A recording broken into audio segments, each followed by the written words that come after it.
খালে ভেসে যাচ্ছিলেন ৭৫ বছর বয়সী বিমলা শিকদার নামের এক বৃদ্ধা। তা দেখতে পেয়ে বৃদ্ধাকে উদ্ধার করে বাড়ি নিয়ে আসেন চতুর্থ শ্রেণীর শিক্ষার্থী মারিয়া। পরে মারিয়া ও তার পরিবার বিমলার ভেজা কাপড় পরিবর্তন করে খাবারের ব্যবস্থা ও তার পরিচয় জানার চেষ্টা করেন। এ ঘটনার পরপরই আশপাশের মানুষজন ঘটনাস্থলে ভিড় জমান। তবে বৃদ্ধা বাড়ির ঠিকানা ও পরিচয় দিতে পারছিলেন না। বিষয়টি স্থানীয় গণমাধ্যম কর্মীরা জানতে পারলে তারা সামাজিক যোগাযোগ মাধ্যমে ঘটনাটি প্রচার করেন, যা নজরে পড়ে স্থানীয় ছাত্রদলের নেতাকর্মীদের। পরে ঘটনাস্থলে পৌঁছে ছাত্রদলের নেতাকর্মীরা বৃদ্ধার পরিচয় অনুসন্ধানে কাজ শুরু করেন এবং প্রশাসন ও পুলিশকে অবহিত করেন। এ ঘটনায় পুলিশ, ছাত্রদল ও স্থানীয়দের সহযোগিতায় বৃদ্ধাকে হাসপাতালে নিয়ে প্রয়োজনীয় চিকিৎসার ব্যবস্থা করা হয়।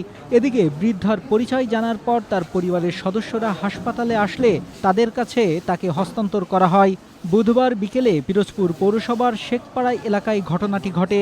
এ ঘটনায় মানবিকতার পরিচয় দেওয়া শিশু মারিয়া ও বৃদ্ধার পরিবারের সন্ধান পেতে সহায়তাকারীদের প্রশংসা করেন স্থানীয়রা।